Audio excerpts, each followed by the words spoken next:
तर थेट विधान परिषदेमध्ये जाऊया. उपमुख्यमंत्री देवेंद्र फडणवीस बोलतायत, आपण पाहूयात. पाठवण्याचा प्रयत्न झाला. कंटेनरमध्ये खाली ड्रग्ज आणि वरती काही वेगळं कन्साइनमेंट. आता या सगळ्या गोष्टीच्या संदर्भात एक झिरो टॉलरन्स पॉलिसी आपण हातामध्ये घेतली आहे, ज्याच्यामध्ये एकतर प्रत्येक जिल्ह्यामध्ये त्या ठिकाणी अँटी नार्कोटिक्स अशा प्रकारच्या कमिट्या तयार केल्या आहेत की ज्या विविध विभागांच्या एकत्रित कमिट्या आहेत आणि त्यांना कंपल्सरी म्हणजे जिल्हाधिकाऱ्याच्या अंतर्गत कमिटी, आपण जिल्हाधिकाऱ्याच्या अंतर्गत 200 कमिट्या असतात. त्यामुळे या कमिटीत त्यांना कंपल्सरी मीटिंग घेऊन त्याचा अहवाल राज्य सरकार आणि केंद्र सरकारला पाठवावा लागतो आणि त्याच्यामध्ये आपले जे अँटी नार्कोटिक्स ब्युरो आहेत, केंद्र सरकारचा अँटी नार्कोटिक्स ब्युरो आहे, पोलीस विभाग आहे, अशा सगळ्यांना त्याचं कोऑर्डिनेशन करावं लागतं. दुसरं, हे जे काही आपले पोर्ट्स आहेत, या पोर्ट्सवर देखील आता स्कॅनर आणले आहेत आपण नव्याने.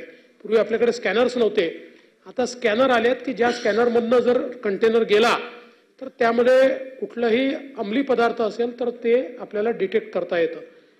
आपण सगळ्या कुरिअर करता एक SOP तयार केली आहे की त्यांनी काय चेकअप केलं पाहिजे आणि त्यांना हे सांगितलेलं आहे की कुरिअरनी अशा प्रकारची डिलिव्हरी झाली आणि त्याच्या बॅग चेकिंगमध्ये तुम्ही जर त्याचं सॅनिटायझेशन केलं नव्हतं असं लक्षात आलं तर तुम्हालाही आम्हाला सहआरोपी बनवावं लागेल.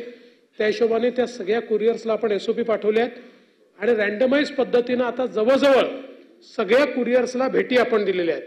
इव्हन पोस्टालाही, कारण पोस्ट विभागाचंही जे कुरिअर आहे त्याच्याही माध्यमातून त्यांनाही सेन्सिटाईज आपण केलेलं आहे आणि त्यांनी कशा प्रकारे हे डिटेक्ट करावं हे देखील आपण सांगितलेलं आहे.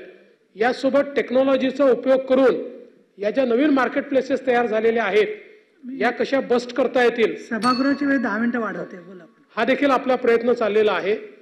दुसरं जे आपण सगळ्यात महत्वाचं सांगितलं, प्रश्नोत्तराचे. बरोबर आहे दादांचं, करेक्ट ऑब्झर्वेशन. प्रश्नोत्तरासाठी सभागृह. त्यासोबत या ठिकाणी आपण जे सांगितलं की फॉरवर्ड लिंकेज आणि बॅकवर्ड लिंकेज शोधणं हे सगळ्यात महत्वाचं आहे. आता या पर्टिक्युलर जी केस आहे, या केसमध्ये जेव्हा आपण त्याचं लिंकेज शोधत गेलो तर ते उत्तराखंडमध्ये सापडलं. मग उत्तराखंडच्या पोलिसने आपण सेन्सिटाईज केलं. त्या ठिकाणी त्यांनी आता इन्व्हेस्टिगेशन सुरू केलेलं आहे, कारण हा माल उत्तराखंडमधून आला होता.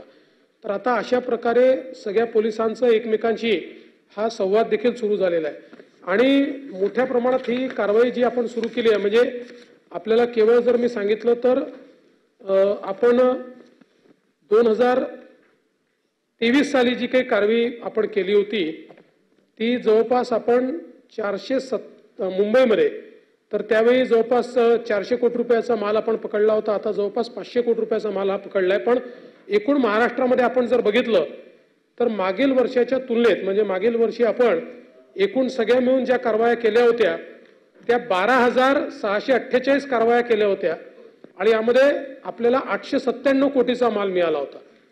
आता यावर्षी मे पर्यंतच आपण 6,529 कारवाया केल्या आहेत आणि याच्यामध्ये 4,131 कोटी रुपयाचा माल हा या ठिकाणी जप्त केलेला आहे. सगळ्या युनिट्सला सांगितलेलं आहे की ही आता प्राईम रिस्पॉन्सिबिलिटी तुमची आहे. विशेषतः हे जे काही क्युरेटेड ड्रग्ज जे तयार होतात हे करणं फार सोपं आहे.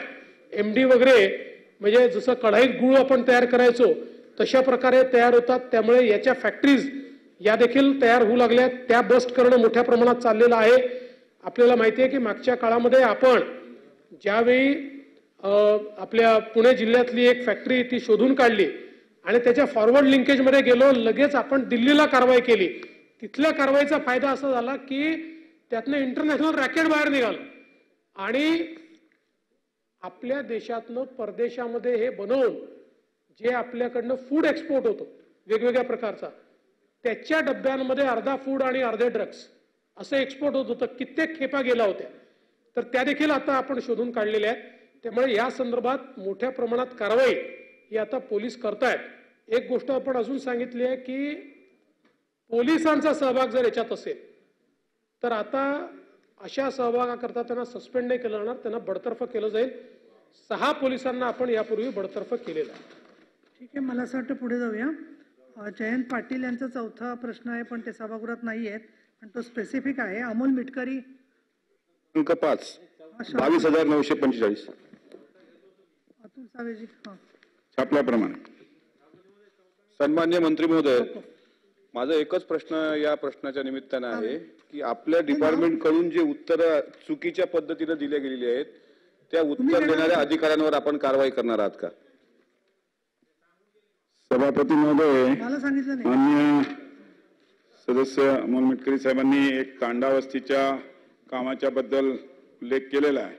तर 5 जानेवारी 2024 शासनाने त्याला मंजुरी दिलेली आहे आणि त्या मंजुरीत आपण जे म्हटलं होतं की ती वर्क ऑर्डर झाल्यानंतर ती बदलली, तर अशा कुठल्याही प्रकारचा बदल नाही झालाय. कालच आम्ही तिकडून डिटेल त्याचा म्हणजे फोटोग्राफ पण मागवलाय आणि तिकडून अहवाल पण मागवलाय.